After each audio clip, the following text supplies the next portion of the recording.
It's a great pleasure of mine to bring in one of our great friends of this program, political journalist John Fund. John, I'd love to have a chat to you, first of all, here about some of this unfinished business from the campaign here, which I find very interesting, a little bit amusing, and very much telling, insofar as the union that represents workers at the Democrat National Committee have gone after the party's leadership following large layoffs after the failed Kamala campaign, saying they've disregarded the principles of the Democrat Party. Tell us a bit about this meltdown within the DNC post-Kamala. Are people getting paid? Are people not getting paid? And how did they blow through $1 billion in 100 days? It's probably going to be closer to 1.3 billion when all the bills come in.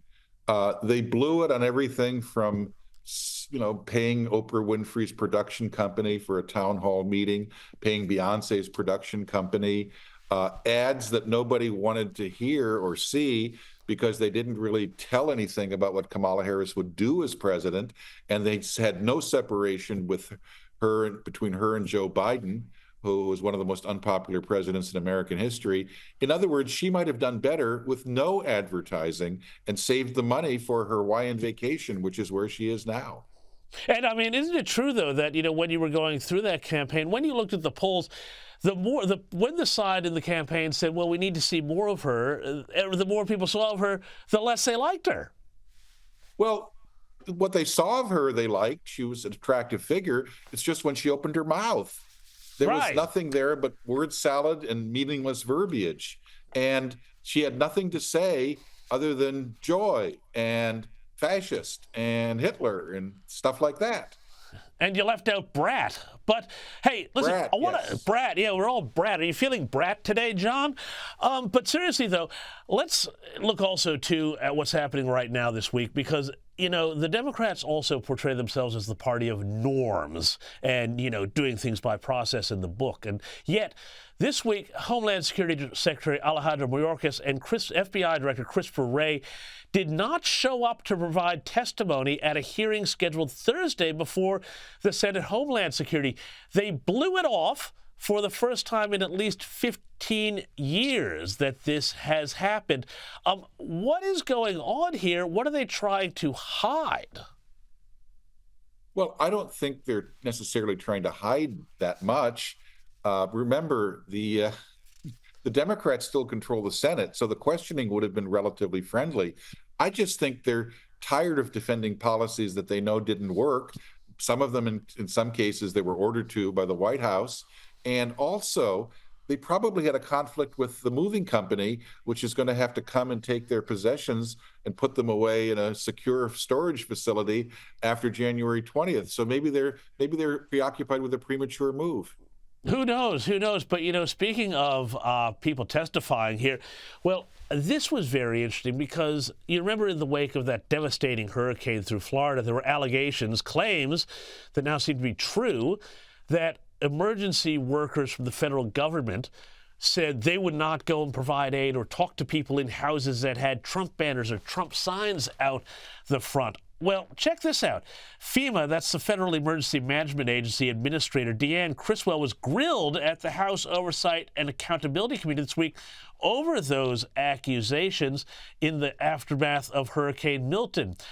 Ohio Representative Jim Jordan said, quote, "We do have the text message itself, but you're still saying Miss Washington and this other person aren't telling the truth?" To which this person said, "That's nowhere in our policy." So we've got no further clarity, and yet it appears that there's also been as many as 20 other cases of this happening. Surely there has to be some real accountability, including job losses, for people who are denying aid because people are Republicans. There is nothing in government written policy that says do this. Obviously, that how government works is you simply let the word go out. And not everyone, of course, did this, but everybody knew if they wanted to curry favor with their superiors in Washington, they would get brownie points by, shall we say, being highly selective as to where FEMA funding and relief efforts went. Right. Okay, fair enough. Now, one of the channels we often talk a lot about here in this show is MSNBC, which is the being sort of left. MSDNC. MSDNC, MSKGB, perhaps even, who knows? But it's but it is this channel that is where basically all the most radical leftist kind of propaganda goes.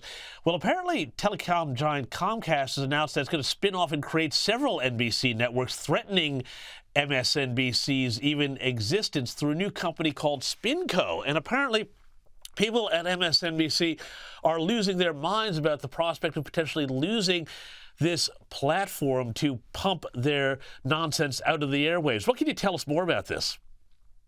I can tell you a lot. I am one of Please. the first two conservative commentators that was hired by MSNBC in 1996. Now, back then, it was a liberal network, but at least it had debate and controversy, and you could get your point of view across. It has become a propaganda vehicle now that no one I know who was there at the time would recognize.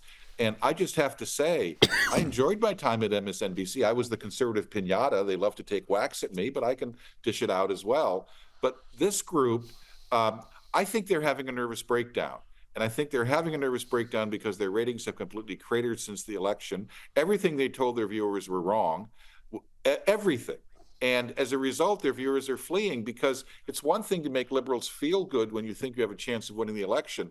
But when they clearly misreported the election in reality, they're going somewhere else. I suggest cribbage shows or garden shows for therapy for them and now in the future. I don't think they should watch the news. Just let us get about the business of government, and don't worry too much about it. And John, how is that sort of mass breakdown going? Because Mark Halperin, the political journalist, said that there was going to be a great sort of, among the left, a great sort of mental breakdown in the wake of Trump's victory, if he won, and he did wind up winning. What are you seeing there? How are people on the left, these very over-involved in politics Americans that we see, in the big cities, particularly in the suburbs, how are they coping? Well, we just heard news today that Ellen DeGeneres, the former talk show host, and her wife are leaving for London. Eva Longoria has decamped for Mexico and Spain. So some of the celebrities are indeed leaving. But remember, this is like an iceberg. An iceberg is 1/10 above the surface, 9/10 below the surface. So a lot of this is going on quietly in safe spaces, therapy rooms, other places that we don't have access to. I think there is a mental health crisis. I think there is if you could create a painting that would describe the state of the Democratic Progressive Movement right now, it would be Munch's The Scream.